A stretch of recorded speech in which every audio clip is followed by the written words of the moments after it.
Nous allons voir dans cette formation dédiée à la saisie via les journaux, l'ajout d'une écriture via les journaux, la visualisation, la modification d'une écriture via les journaux, les automatismes de saisie, le paramétrage des fenêtres de saisie, et enfin, certaines astuces pour vos saisies. On finira donc par un quiz, et bien sûr par une synthèse qui reprendra les points clés, les points forts de cette formation. Donc pour enregistrer une écriture comptable dans votre logiciel 7je100C Comptabilité, il faut bien évidemment que vous soyez connecté à votre société. Je suis ici connecté à la société Bijou, puisque c'est marqué en haut. Donc pour saisir une écriture, plusieurs façons de faire. Dans le menu Traitement, vous allez avoir ici la saisie par pièce, la saisie des écritures, la saisie par lot, ou encore de pouvoir passer par les journaux de saisie. Donc dans cette formation, nous allons passer par les journaux de saisie. Dans d'autres formations, vous pourrez voir la saisie par pièce, la saisie des écritures et la saisie par lot.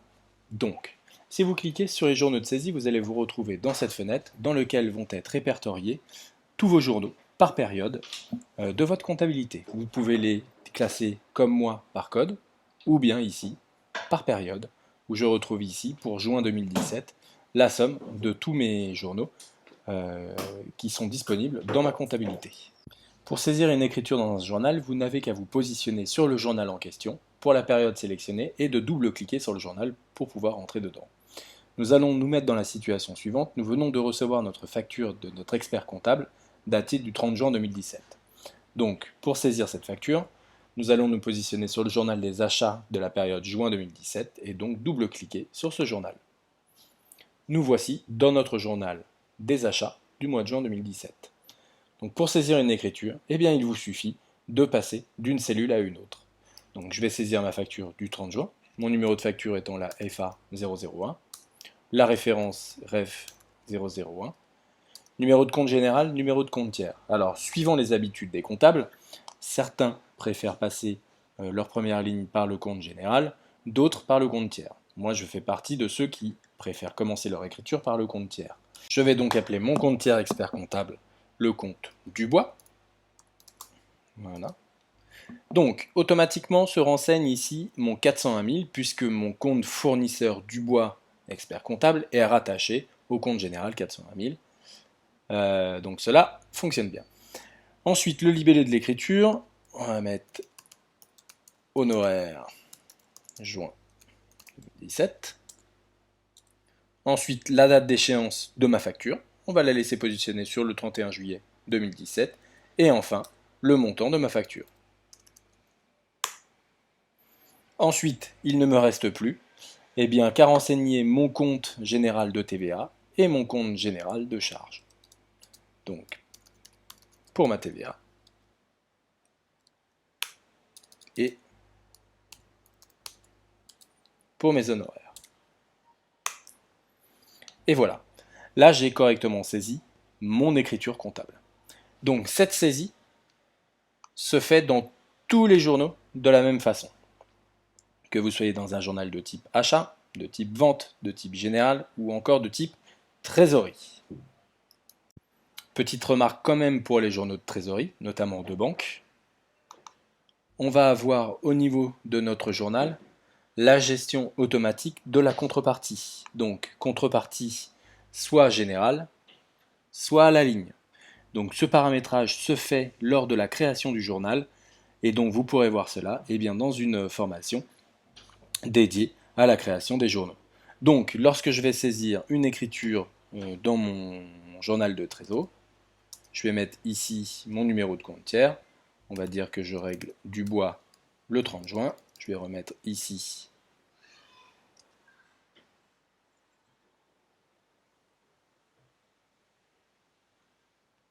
Dubois expert comptable. Donc j'ai dit que je le réglais le 30 juin.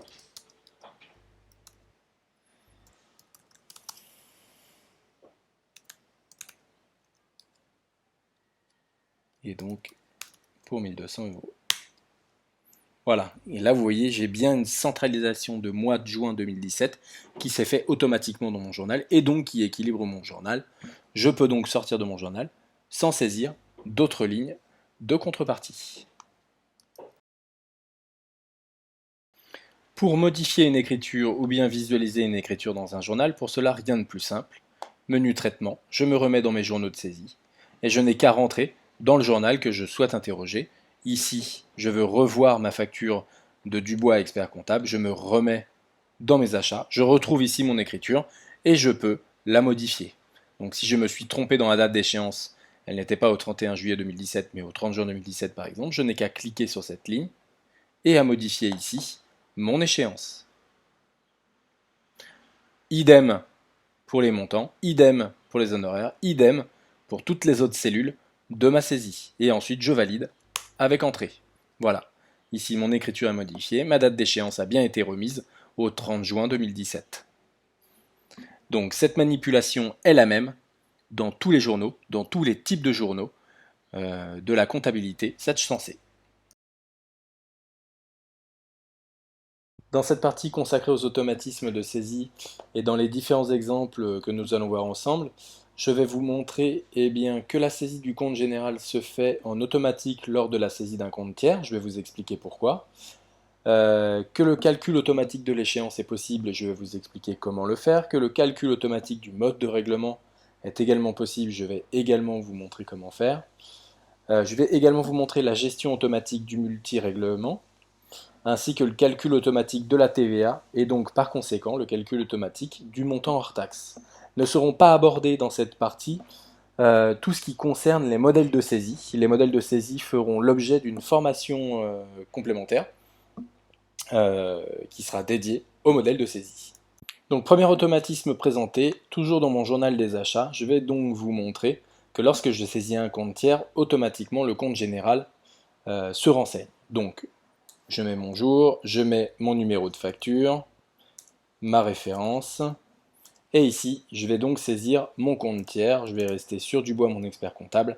Si je valide ce compte tiers, voilà, je vois que le numéro de compte général 401 000 ici se renseigne. Alors pourquoi?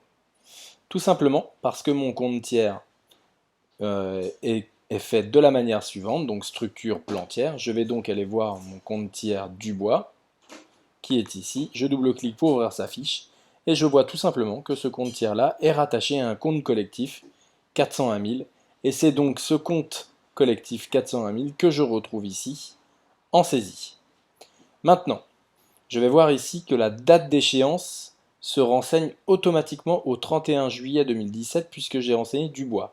Alors pourquoi? Toujours pareil, je vais retourner ici dans mon plan de tiers Dubois et je vais voir ici que dans mes paramètres, je vais avoir ici des conditions de paiement qui sont déjà pré-remplies, notamment ici les conditions de valeur, de règlement à 30 jours, fin de mois.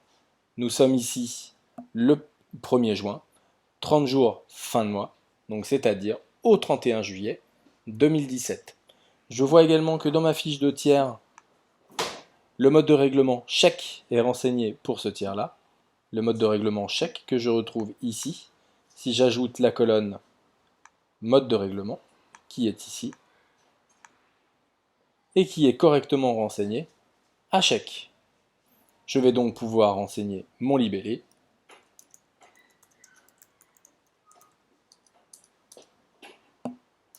et mon montant de ma facture. Donc voilà pour ces premiers automatismes. Numéro de compte général lorsque je renseigne mon compte tiers, mode de règlement lorsque je renseigne le compte tiers, date d'échéance lorsque je renseigne le compte tiers. Pour ce qui concerne le calcul automatique de la TVA, je n'ai qu'à continuer mon écriture, renseigner mon numéro de compte de TVA, et si je valide, je vois qu'ici, mon montant débit vient de se calculer à 200 €, ce qui correspond à une TVA à 20%, soit un montant TTC de 1200 €. Je valide mon écriture. Donc comment cela est-il possible? Eh bien tout simplement, toujours dans mon menu structure, code taxe, je vais avoir ici un taux de taxe à 20%, et ici TVA déductible à 20%, qui va être renseigné sur le numéro de compte général que j'ai renseigné dans mon écriture. Donc en renseignant ce numéro de compte général là dans mon écriture, ce numéro de compte est directement rattaché à un taux de 20%. Le logiciel est donc capable de calculer la TVA à 20% sur un montant TTC ou bien dans l'autre sens sur un montant hors taxe. Concernant le calcul automatique du montant hors taxe, C'est tout simplement la logique du logiciel qui fait que, comme j'ai 1200 euros au crédit, 200 euros au débit, pardon, si je saisis ici mon numéro de compte de charge, le logiciel me renseigne automatiquement la différence, soit 1200 moins 200, 1000 euros. Ça aurait fonctionné dans l'autre sens, c'est-à-dire si j'avais renseigné mon montant hors taxe de 1000 euros, le logiciel m'aurait calculé ma TVA de 200 euros, puisque 20% de 1000 euros. Et donc, automatiquement, le logiciel, lorsque j'aurais renseigné mon numéro de compte tiers, aurait cherché à me renseigner automatiquement 1200 euros. Donc là, je vais valider. Voilà le renseignement automatique du montant hors taxe. Pour l'automatisation du multi-règlement dans la comptabilité 7G100C, pour cela, il faut que vous vous rendiez dans le menu structure plan tiers, que vous sélectionnez le tiers qui va bien. Donc là, je vais prendre le tiers du bois, toujours le même. Et ici, je vais lui mettre des conditions de paiement faisant apparaître du multi-règlement. C'est-à-dire que je vais lui demander 30% ici, à 30 jours nets par chèque, et un solde à 45 jours nets, toujours par chèque.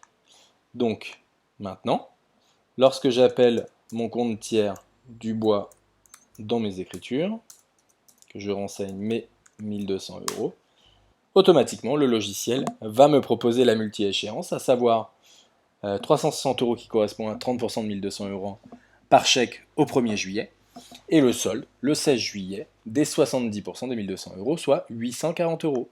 Ok, et ensuite je peux poursuivre par mon écriture de TVA, toujours automatique, et par mon compte de charge. Concernant le paramétrage des fenêtres de saisie, donc ce paramétrage est accessible directement dans la fenêtre de saisie, c'est-à-dire dans le menu traitement journaux de saisie. Je vais continuer dans mes achats, et donc ici, je vais avoir la possibilité d'organiser mes différentes colonnes. Dans un premier temps, déjà de mettre, pourquoi pas, ma référence avant mon numéro de facture, et pourquoi pas mon numéro de compte tiers avant mon numéro de compte général. Ensuite, je vais avoir la possibilité d'enlever ou bien de rajouter des colonnes. Pour cela, un clic droit, personnaliser la liste, et voilà. Ici, je vais me retrouver donc à gauche avec les colonnes disponibles non affichées, et à droite, les colonnes affichées, et que je peux donc retirer. Alors attention, certains champs sont verrouillés, ici, donc petit verrou, ici, donc là je ne peux pas prendre ma référence et la supprimer. Pour cela, il va falloir aller dans les options de la comptabilité et donc d'enlever le verrou qui se trouve dans cette fenêtre. Pour cela, menu fichier, paramètres société, colonnage. Au niveau du colonnage, ici j'étais dans un journal des achats, je retrouve ici tous mes champs, notamment le champ qui faisait défaut référence, et je peux le mettre ici en tant que disponible ou bien complètement en tant que masqué. Je vais le laisser disponible. Pour que les paramètres soient pris, il faut que je ressorte de mon journal. Je vais donc retourner dans mon journal des achats, clic droit, personnaliser la liste, et là ma référence, je peux désormais la retirer ici de ma fenêtre de saisie. Et pourquoi pas rajouter ici d'autres champs. Donc cette personnalisation n'est disponible que par utilisateur, c'est-à-dire que si l'utilisateur A se fait ses propres fenêtres, eh bien l'utilisateur B devra également se faire ses fenêtres, ne pourra pas récupérer le paramétrage de l'utilisateur A. Et ce paramétrage est valable par type de journal. Vous voyez ici, j'ai retiré ma référence, rajouté ma date d'échéance, mon mode de règlement sur un journal de type achat. Si je me rends dans un journal de type vente, le paramétrage n'est pas le même. Il va falloir ici que je refasse mon paramétrage de la fenêtre des journaux de type vente. Voilà, j'ai donc sélectionné quelques astuces applicables en saisie. Donc les astuces sont les suivantes, ça va être matérialiser la pièce comptable dans les journaux, voilà, pour que ça soit beaucoup plus clair à la lecture. L'ajustement automatique des colonnes, voilà, qu'on n'ait pas besoin de galérer à ajuster soi-même ces colonnes. L'annulation, l'extourne des écritures. La gestion des comptes généraux en saisie, la gestion des comptes tiers en saisie, donc c'est-à-dire aller voir le solde de mon compte directement depuis la fenêtre de saisie. La création rapide d'un compte général ou d'un compte tiers en saisie, voilà, ça peut être plutôt pratique. Et enfin, un glisser-déposer des écritures d'un journal à un autre. Pour la matérialisation des pièces en saisie, eh ben, c'est assez simple. On peut voir ici dans notre cas concret, dans les achats de mars 2017. Voilà, donc là je suis effectivement dans mon journal, j'ai plusieurs pièces, plusieurs écritures. C'est pas très clair, voilà, elles sont pas très bien, les pièces ne sont pas vraiment lisibles. On ne peut pas les distinguer les unes des autres. Donc pour cela, on ferme son journal, on va dans le menu Fichier, Paramètres Société, ici dans les options de comptabilisation, option de saisie, et ici on va cocher matérialiser la pièce comptable dans les journaux. Voilà, et là vous allez voir, c'est magique. On va retourner dans nos achats de mars, hein. On va reprendre le même exemple. Voilà, et là c'est beaucoup plus clair. Vous voyez ici j'ai bien une pièce, une autre pièce, une autre pièce, et ainsi de suite. Voilà, donc là déjà, premier petit conseil, n'hésitez pas à cocher cette option, c'est vraiment très pratique en lecture. Alors, deuxième astuce maintenant, toujours dans mon journal des achats de 2017. Voilà, vous voyez que là, sur la même fenêtre, j'ai pas accès à toutes mes colonnes. Je ne vois pas notamment le débit et le crédit, ce qui est assez dérangeant pour une saisie comptable. Je suis obligé ici de naviguer avec la petite barre de navigation. Donc ça, c'est pas très confortable. Donc là, l'astuce, eh bien, c'est de faire un clic droit dans cette fenêtre et tout simplement de cliquer sur Ajustement automatique des colonnes. Voilà. Le logiciel a ajusté les choses pour que tout tienne dans la fenêtre sans pour autant rogner les informations qui sont présentes dans les colonnes. Donc effectivement, ça marche bien quand on a quelques colonnes qui sont représentées. Effectivement, si vous affichez 50 colonnes, bon bah ça risque d'avoir du mal à s'afficher. Et ça dépend également de votre écran. Autre petit conseil, l'annulation et les extournes des écritures en automatique. Voilà, donc je prends le cas typique, annulation d'une facture. Okay, je ne veux pas la supprimer de mon journal comptable. Si je l'ai saisi, effectivement, j'ai fait une erreur, je veux simplement l'annuler dans un premier temps. Donc pour l'annuler, ben rien de plus simple, je vais sélectionner ici mon écriture, voilà, c'est celle-ci que je veux annuler. Je vais faire un clic droit, et ici j'ai une option qui me permet d'extourner ou annuler les éléments sélectionnés. Voilà, et là je vais tout simplement annuler au 31 mars dans mon journal des achats. Je vais mettre un libellé bien particulier. Arrobase, attention ici, arrobase L, vous avez la définition, arrobase L égale libellé. Vous pouvez également, on va faire le test, arrobase, arrobase, on va mettre F pour numéro de facture. Hein. Ok. Et donc ici, on va générer notre écriture. Voilà, et donc là j'ai bien mon écriture qui vient de se passer ici, annulation de facture EDF Lyon, et là j'ai bien mon numéro de facture qui vient de s'afficher ici. Pareil pour l'extourne, si je veux extourner une écriture, alors je ne suis pas dans mon journal 2D, mais ça fonctionne exactement pareil, hein. Je sélectionne ici mon écriture, et je vais venir, toujours pareil, faire un clic droit, extourner, annuler les éléments sélectionnés, et ici choisir l'extourne. Et tout seul, la date d'écriture, vous voyez qu'il me propose déjà le premier jour du mois suivant. Voilà, donc ça fonctionne très bien, notamment pour les exercices, pour les écritures de fin d'exercice, notamment pour tous ceux d'entre vous qui clôturent au 31 décembre. Et bien faites rapidement vos extournes d'écriture au 1er janvier de l'exercice suivant. C'est plutôt pratique et c'est assez rapide. Voilà, donc là, donc je vais extourner donc mon écriture au 1er avril dans mon journal d'achat. Voilà, donc là, effectivement, j'ai un petit message d'erreur qui me dit attention, la date d'échéance sélectionnée est au 31 mars 2017 et est antérieure à la date au 1er avril 2017. Est-ce que je souhaite quand même enregistrer l'écriture?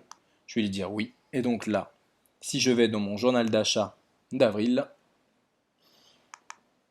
ici, voilà, ici je vais retrouver mon extourne de ma facture GDF.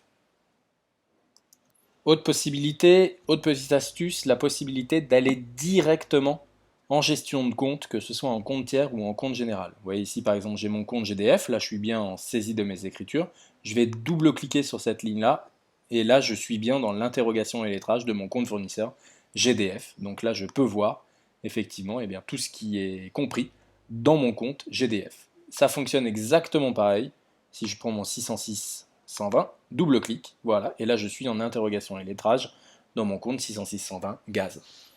Voilà, donc ça c'est pas grand chose comme petite astuce, mais c'est toujours pratique en saisie. Enfin, une astuce plutôt pratique, la possibilité de créer un compte à la volée, c'est-à-dire en saisie. Pas obligé d'aller dans le menu structure, notamment ici on va le faire sur le plan tiers, ça fonctionne pareil sur le plan comptable général.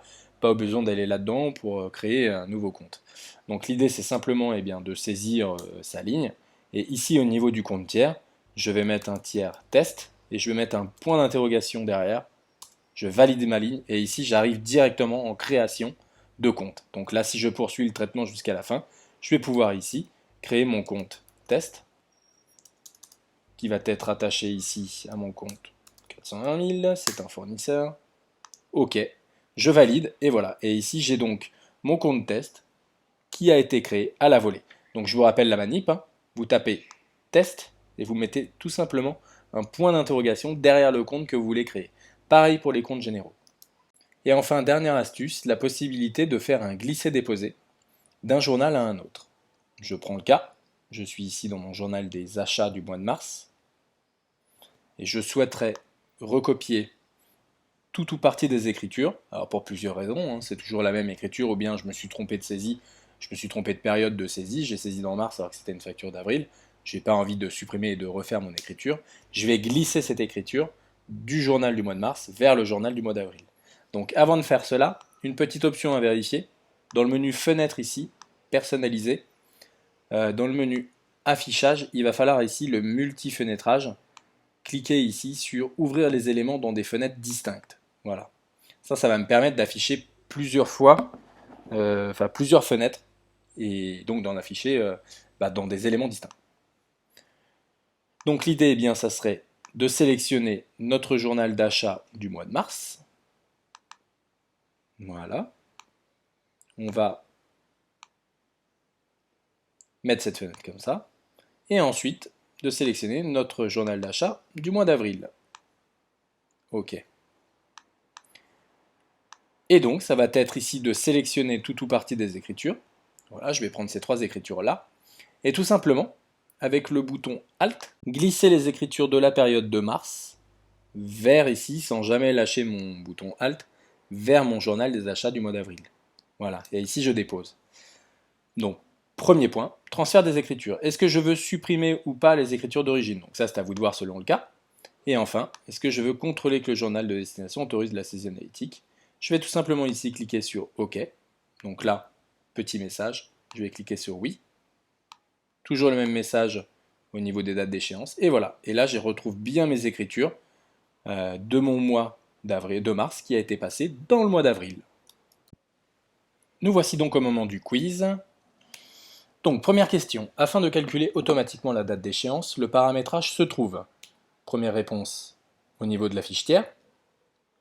Deuxième réponse dans les options de paramétrage de comptabilisation. Et enfin, dernière réponse, je dois saisir manuellement la date d'échéance pour chaque écriture.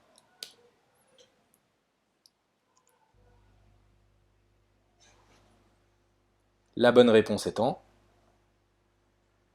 au niveau de la fiche tiers. Effectivement, comme vous pouvez le voir ici, eh bien, sur le screenshot que j'ai fait, vous voyez qu'ici, dans la fiche du tiers du bois, dans l'onglet Paramètres, je vais retrouver dans les conditions de paiement, eh bien, tout simplement, le mode de règlement. Donc là, ici, on peut même voir que j'ai un mode de règlement qui est associé à un multi-règlement. Donc là, j'ai un chèque à 30% à 30 jours net, suivi d'un autre mode de règlement, le solde de la facture à 45 jours net par chèque. Question suivante. Afin de permettre le glisser-déposer entre deux journaux, je dois, première réponse, sélectionner les écritures concernées et les glisser en maintenant la touche Alt de mon clavier. Au préalable, permettre le multifenêtrage dans les options d'affichage, ou bien faire un clic droit copier, puis faire un clic droit coller dans le journal de destination.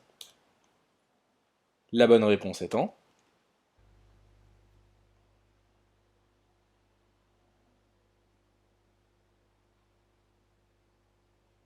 que je dois au préalable permettre le multifenêtrage dans les options d'affichage.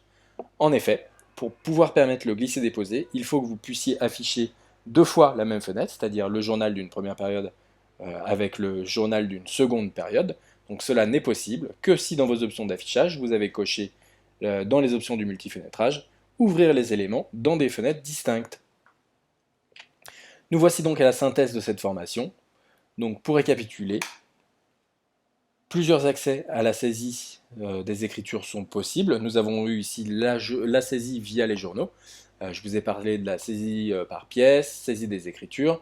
Voilà, donc tout ça pourra faire l'objet d'une future formation. Que plusieurs automatismes sont possibles sur certaines fonctions. On a vu les modes de règlement, les dates d'échéance, le calcul automatique du montant de la TVA, du montant hors taxe, Voilà, et j'en passe. Donc tout ça, c'est fait pour vous faire gagner du temps en saisie, pour que la saisie devienne de moins en moins laborieuse. La personnalisation des fenêtres par utilisateur. En effet, chacun des utilisateurs de la comptabilité Sage Sensé va pouvoir personnaliser ses propres fenêtres. Et enfin, de nombreuses astuces sont disponibles afin de simplifier la saisie. Donc on a pu voir toutes les astuces que je vous ai présentées. Tout ça, c'est pour être toujours plus rapide lors de la saisie, donc gagner du temps et donc passer du temps sur du travail euh, qui est plus sympa à faire que la saisie des écritures comptables. Voilà, écoutez, j'espère que cette formation vous a plu et je vous remercie pour votre attention.